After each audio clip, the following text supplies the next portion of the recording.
Le déluge. Après bien des années, beaucoup d'hommes vivaient sur la terre. Ils étaient devenus très méchants et très violents. La situation se dégrada au point où Dieu décida de détruire le monde avec un énorme déluge. Mais Noé trouva grâce aux yeux de Dieu. C'était un homme juste qui vivait parmi un peuple méchant. Dieu dit à Noé qu'il allait détruire le monde par un grand déluge. Il lui dit de construire une grande arche.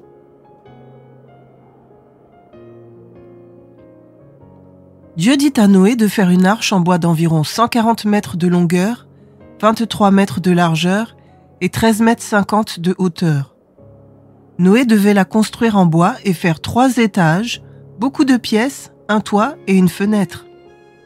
Ainsi, Noé, sa famille et chaque espèce animale sera hors de danger dans l'arche pendant le déluge.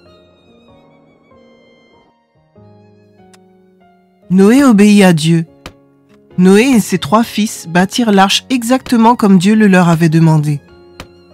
Il leur fallut plusieurs années pour construire l'arche, tellement elle était grande. Noé avertit le peuple que le déluge allait arriver et leur dit de se tourner vers Dieu, mais ils ne le crurent point. Dieu demanda à Noé et à sa famille de ramasser assez de nourriture pour eux-mêmes et les animaux. Quand tout fut prêt, Dieu dit à Noé qu'il était temps pour lui, sa femme, ses 3 fils et leurs femmes d'entrer dans l'arche. Ils étaient au total 8 personnes. Dieu envoya un mâle et une femelle de chaque espèce animale à Noé, afin qu'ils entrent dans l'arche et soient hors de danger pendant le déluge. Dieu envoya 7 mâles et 7 femelles de chaque espèce animale qui pouvaient être offertes en sacrifice. Quand ils furent tous dans l'arche, Dieu lui-même ferma la porte. Puis il commença à pleuvoir sans cesse. Il plut pendant 40 jours et 40 nuits sans arrêt. L'eau jaillissait aussi de la terre. Tout sur la terre fut recouvert d'eau, même les plus hautes montagnes.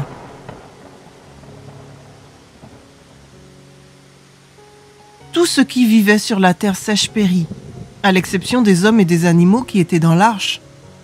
L'arche flotta sur l'eau et préserva tous ceux qui étaient à l'intérieur.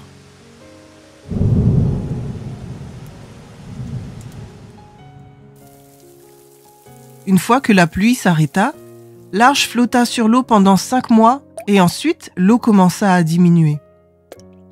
Puis un jour, l'arche resta accrochée au sommet d'une montagne car la terre était toujours couverte d'eau. 3 mois plus tard, les sommets des montagnes furent visibles.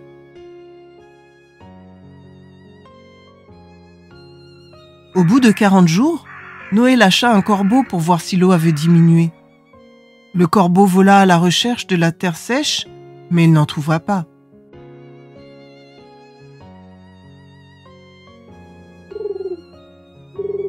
Plus tard, Noé lâcha un autre oiseau, une colombe. Mais la colombe non plus ne put trouver de terre sèche. Par conséquent, elle revint vers Noé. Une semaine plus tard, il renvoya la colombe et elle revint avec une branche d'olivier dans son bec. L'eau diminuait et les plantes poussaient à nouveau.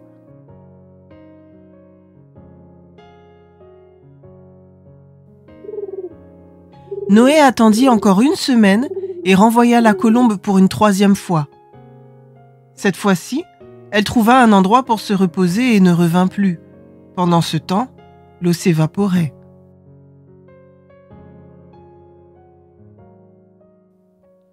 Deux mois plus tard, Dieu dit à Noé, « Toi, ta famille et tous les animaux, sortez de l'arche maintenant. Ayez beaucoup d'enfants et de petits-enfants et remplissez la terre. » Alors Noé et sa famille sortirent de l'arche. Une fois que Noé fut sorti, il bâtit un autel et offrit à Dieu des animaux destinés au sacrifice. Dieu fut content du sacrifice et bénit Noé et sa famille.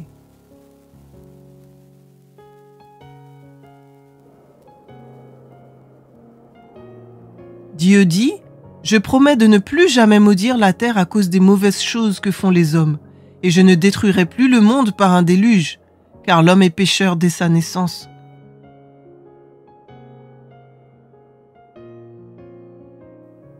Alors Dieu créa le premier arc-en-ciel pour servir de signe à sa promesse. Toutes les fois que l'arc-en-ciel apparaîtra dans le ciel, Dieu et son peuple se souviendront de sa promesse.